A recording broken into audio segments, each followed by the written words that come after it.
معرفت ہے، معرفت کے بعد تصدیق ہے، یقین ہے، تو پھر کوئی بھی قوت چاہے جتنی بڑی قوت ہو صاحبان ایمان کے قدم کو ہلا نہیں سکتی۔ اور یہ بھی کل میں نے آپ کے سامنے تذکرہ کیا تھا کہ اللہ جس کی ولایت کرتا ہے اس کی نصرت بھی کرتا ہے۔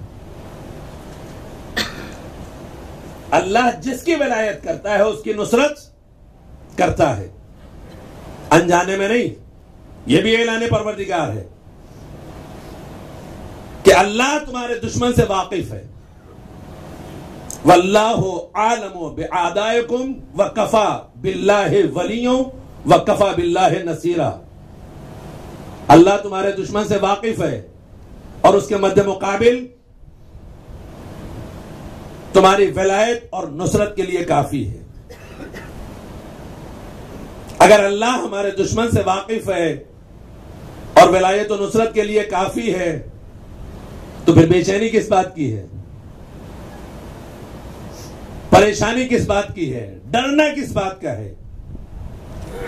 اسی لیے صاحبان ایمان کو بڑی دھمکیاں دی جاتی ہیں مگر وہ ڈرتے نہیں ہیں۔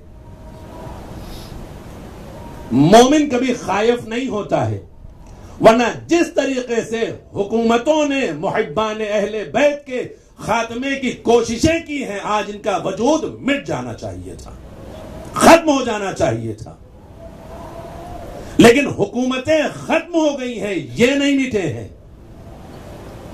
ظالمین مٹ گئے ہیں مگر صاحبان ایمان آج بھی باقی ہیں۔ محمد وآل محمد صلوات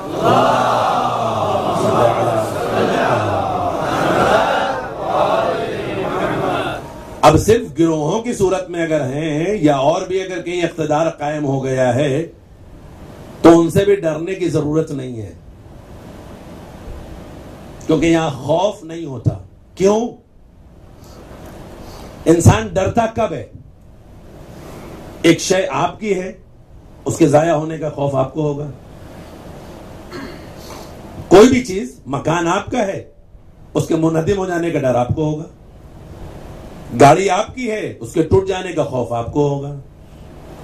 اسی طریقے سے جتنی بھی اشیاء کائنات میں آپ کے استعمال کے لیے ہیں، شاید ہو سکتا ہے کہ اس کے ضائع ہونے کا خوف آپ کو ہو اور اس کی بنیاد پر آپ کو ڈرایا جائے، اور ڈرایا جاتا رہا ہے کہ اگر تم ایسا نہیں کرو گے یا ایسا کرو گے تو ہم یہ کر دیں گے، تمہارا گھر مسمار کر دیں گے، تمہیں قتل کر دیں گے، تمہاری چیزوں کو ضائع کر دیں گے۔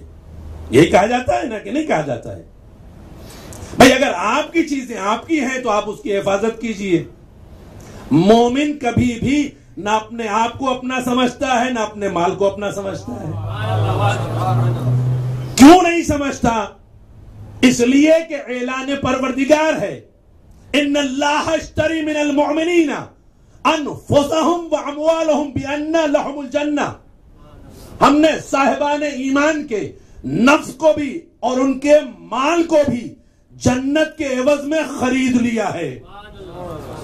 تو اگر اللہ نے مومنین کی جانوں کو، زندگیوں کو، نفوس کو، ان کے مال کو لے کر کے جنت عطا کر دی ہے تو کبھی نہ مومن اپنے مال کی وجہ سے خائف ہوتا ہے نہ اپنی جان کی وجہ سے خائف ہوتا ہے۔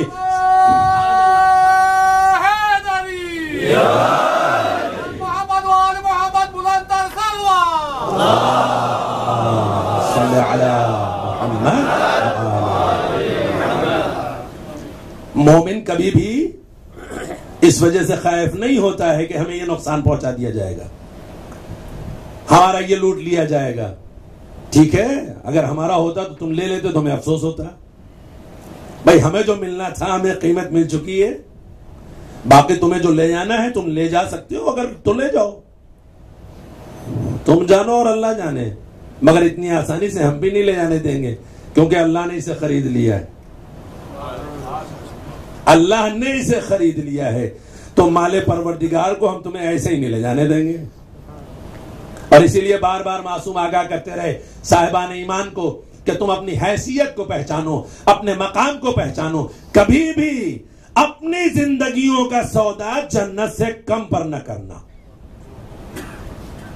اگر پروردگار عالم صاحبان ایمان کے لیے یہ اعلان فرما رہا ہے کہ تمہاری زندگی اتنی معمولی زندگی نہیں ہے، تمہاری زندگی کی اتنی کم قیمت نہیں ہے، ہم تمہیں جنت عطا کر رہے ہیں، تم اپنی زندگی ہمیں دے دو، اپنے مال کو ہمارے سپرد کر دو. عزیزو، اگر مومن کا یہ مقام ہے کہ اللہ اس کے مال و جان کو جنت کے عوض میں خرید لیتا ہے، تو جو امیر المومنین ہے، اسی لیے یہ اعلان کیا کہ ہم نے امیر المومنین کے جب نفس کو لیا ہے تو جنت اس کا عوض نہیں ہے، اس لیے اپنی رضا اسے عطا کر دی ہے. صلوات بر محمد و آل محمد.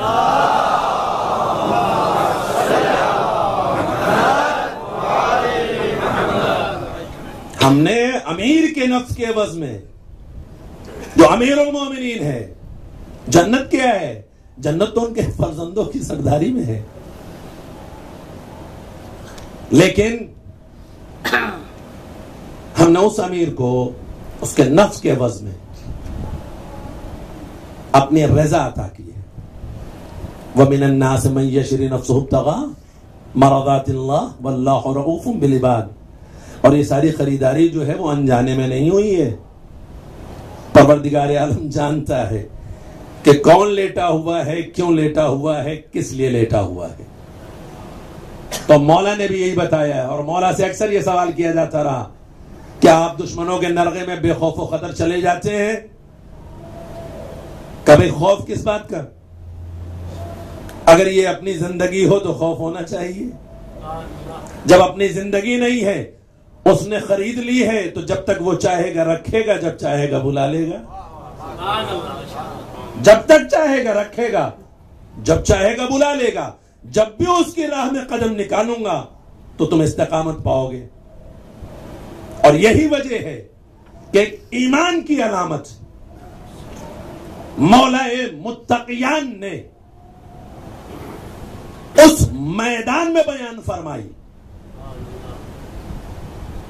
کہ جہاں دشمنوں نے اس طرح سے حملہ کیا کہ جیتا ہوا لشکر اسلام پسپائی کی طرف پلٹ گیا.